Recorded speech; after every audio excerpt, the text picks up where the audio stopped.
जय गुरुदेवाय नमः। जय राधे श्याम की। आज हम आपको सुख सागर से 9वें स्कंद का पहला अध्याय सुनाएंगे। इला की उत्पत्ति, सुमन की स्त्री तत्व की प्राप्ति तथा पुरुरवा की उत्पत्ति का वर्णन। राजा परीक्षित ने कहा, हे भगवान, आपने जो मुझसे संपूर्ण मनमंत्रों का वर्णन किया है वह सब मैंने अच्छी तरह सुन लिया है तथा अनंत पराक्रमी श्री हरि के चरित्रों का भी श्रवण किया है, जो यह द्रविड़ देश के राजा सत्यव्रत हुए हैं, जिन्होंने श्री वैकुंठ नाथ की सेवा द्वारा गत कल्प के अंत में ज्ञान प्राप्त किया है। वह विश्वासवान मनु के पुत्र थे तथा इक्ष्वाकु आदि राजा उनके पुत्र हुए हैं। यह मैंने आपके ही मुखारविंद से सुना है। हे विप्रवर, उनके वश और उनके वंशजों के चरित्र को मुझसे अलग अलग स्पष्ट वर्णन कीजिए। यह सुनने की हमारी बड़ी इच्छा है, जो उनके वंशज हो चुके हैं अथवा आगे चलकर जो होंगे और जो वर्तमान हैं, उन सब पवित्र कीर्तिशालियों के चरित्र को हमसे वर्णन कीजिए। श्री सूत जी ने कहा, हे शौनक जी, इस प्रकार महर्षियों की सभा में राजा परीक्षित ने श्री सुखदेव जी से प्रश्न किया। यह प्रश्न सुनकर परम धर्म श्री सुखदेव जी ने कहा, हे परनत अब आप श्रेष्ठ में मानव वंश का श्रवण कीजिए, क्योंकि विस्तार पूर्वक तो सैकड़ों वर्ष में भी नहीं कहा जा सकता है। हे राजन, कल्प के अंत में यह नाना विधि से दृश्यमान संसार नहीं था, किंतु उत्कृष्ट और निकृष्ट सभी प्राणियों की आत्मा तथा प्रकृति जो परम पुरुष है वही अकेला था, और कुछ भी अविष्ट नहीं था। उनकी नाभि में स्वर्ण में एक कमकोश उत्पन्न हुआ। हे महाराज, उस कमकोश में 4 मुख वाले श्री ब्रह्मा जी उत्पन्न हुए। इसके बाद श्री ब्रह्मा जी के मन से मारीची उत्पन्न हुए तथा मारीची से कश्यप हुए एवं दक्ष की पुत्री अदिति के गर्भ से विश्वासवान नामक पुत्र उत्पन्न हुआ। हे भारत, विवस्वान से संज्ञा नाम की स्त्री में श्राद्धदेव मनु नाम के पुत्र हुए तथा विभु और आत्मज्ञानी उन मनु ने अपनी श्रद्धा नाम पत्नी में 10 पुत्र उत्पन्न किए, जिनके नाम ये हैं इक्ष्वाकु, नृग, शर्ति, दिष्ट, दृष्टक, रूपक, निशंत, पृषद, नभग और कवि। पहले जिस समय मनु की कोई संतान न थी, उस समय समर्थशाली भगवान वशिष्ठ ने इनको संतान रहित देखकर संतान के हेतु मैत्रेय वरुण नामक यज्ञ किया था। उस समय केवल दूध पीकर रहने वाली मनु की पत्नी श्रद्धा ने होता के समीप जाकर प्रणाम करने के बाद यह प्रार्थना की कि हे महाराज, आप इस प्रकार का यज्ञ कीजिए कि हमें एक कन्या हो जाए। अध्रुव से द्वारा प्रेरित वह ब्राह्मण होता हवि का ग्रहण कर लेने के बाद उसकी प्रार्थना का स्मरण तथा मुख से वस्त्रकार उच्चारण करता हुआ सावधान होकर यज्ञ करने लगा।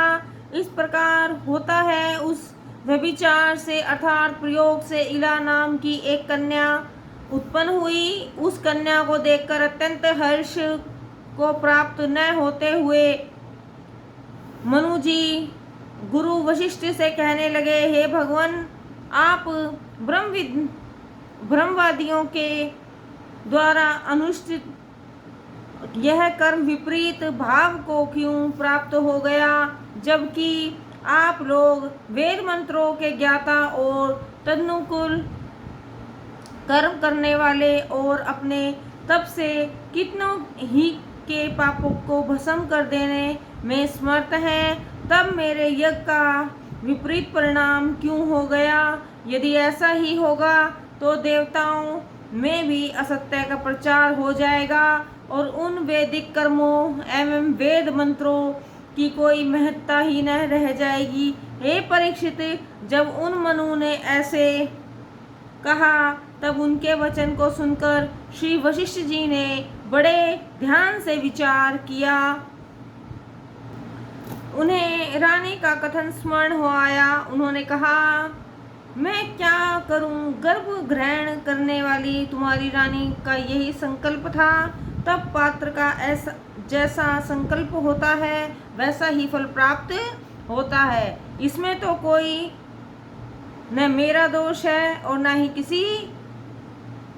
किसी और का होता है आदि का।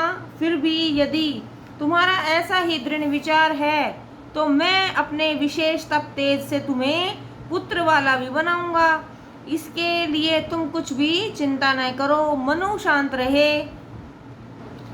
तदंतर भगवान वशिष्ठ जी ने उसी क्षण आदि पुरुष विष्णु जी की एक बड़ी ही प्रभावशाली स्तुति की और कहा, हे भगवान, आप अपने भक्तों की लाज रखने वाले एवं परम प्रभाव वाले हैं। कृपा कर आप इस इला नाम की कन्या को पुरुष बना दीजिए।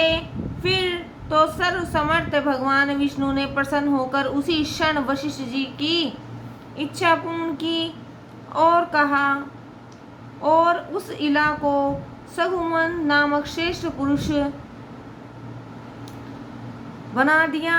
एक समय में सुधमन अपने कितने ही सचिवों के साथ घोड़े पर बैठ वन में शिकार खेलने को गया। चलते चलते वह सुमेरु पर्वत के नीचे वाले एक ऐसे वन में पहुंच गया कि जहां पार्वती के साथ भगवान शिव जी रमण कर रहे थे। सुधमन का उस महावन में पहुंचना था कि वह अपने घोड़े के सहित स्त्री हो गया। उसका घोड़ा घोड़ी हो गया और वह स्वयं भी स्त्री हो गया। तब अपने इस परिवर्तन को देखकर वह बड़ा आश्चर्यचकित हुआ और उसी प्रकार उसके समस्त साथी भी स्त्री रूप में परिवर्तित हो गए। तब सबों ने इस प्रकार अपने रूप को बदले हुए देखा तो वे सब उदास होकर एक दूसरे की ओर देखने लगे। श्री सुखदेव जी ने इतना कहने पर राजा परीक्षित ने पूछा, हे मुनीश्वर, उस स्थान में पहुंचते हुए सुनवन और उनके सब साथी स्त्री क्यों हो गए? क्या वह उस स्थान की कोई विशेषता थी? और तो क्या ऐसा कौन था जो उस स्थान को ऐसा प्रभावशाली बना दिया था? यह सुनकर तो हमें बड़ा आश्चर्य सा हो रहा है। कृपया आप मेरे इस प्रश्न को समझा दीजिए। तब परीक्षित को उत्तर देते हुए श्री सुखदेव जी बोले, हे राजन, उस स्थान का संबंध में शिव जी के एक वचन का ऐसा प्रभाव था कि कोई भी पुरुष वहां नहीं जाता था और जो जाता था वह स्त्री हो जाता था। उसकी कथा यूँ है कि एक समय में कुछ ऋषि लोग आपस में परामर्श करके सब दिशाओं को अंधकार करते हुए वन में गए। वहां पहले ही से शिव पार्वती के साथ विहार कर रहे थे और पार्वती जी वस्त्र रहित होकर शिव जी की गोद में बैठी हुई थी। ऋषियों ने उन्हें देख लिया और पार्वती जी की भी दृष्टि उन पर जा पड़ी। इससे वे झट उचक कर शिव जी की गोद से उठ पड़ी और अपने वस्त्र से निज शरीर को ढकती हुई कुछ रुष्ट सी हो गई। तब यह देखकर ऋषि लोग मन में खेदित होते हुए झट वहां से लौट पड़े और नर नारायण के आश्रम को चले गए। पश्चात शिव जी ने पार्वती जी को प्रसन्न करने के लिए एक समय यह वचन कहा कि अब जो कोई इस स्थान में आवेगा वह स्त्री हो जाएगा।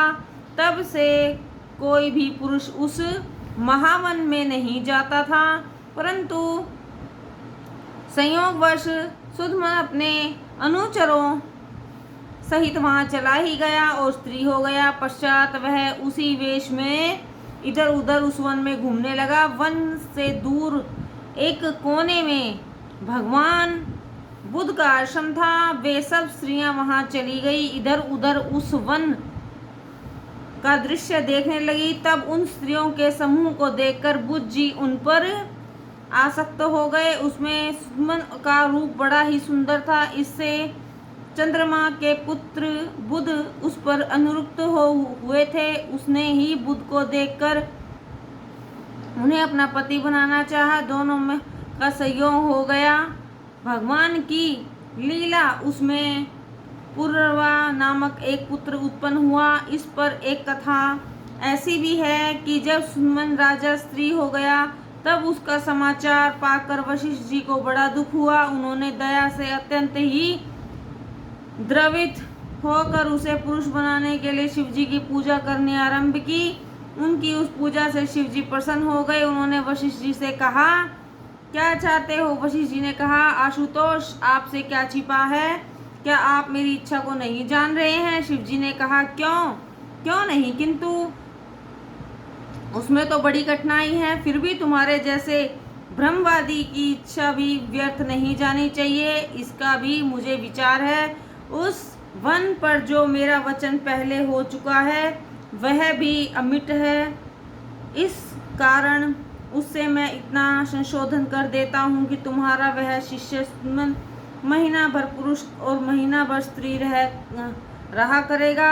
इसी क्रम से रहकर यह पृथ्वी की रक्षा करता रहेगा। फिर तो गुरुदेव वशिष्ठ जी की कृपा से वह उसी प्रकार से नियम द्वारा पृथ्वी का पालन करने लगा, परंतु उसके इस क्रम से प्रजाओं को शांति न मिलती थी। फिर भी वह येन केन प्राक्रेन राज्य का सब काम चलाता ही रहा। वृद्ध होने पर पुरुरवा को राजगद्दी देकर वन को चला गया। इसके अतिरिक्त उस राजा के उत्कल गए और विमल नाम के 3 पुत्र हुए थे जो दक्षिण देश के स्वामी बने। जय गुरुदेवाय नमः। जय राधे श्याम।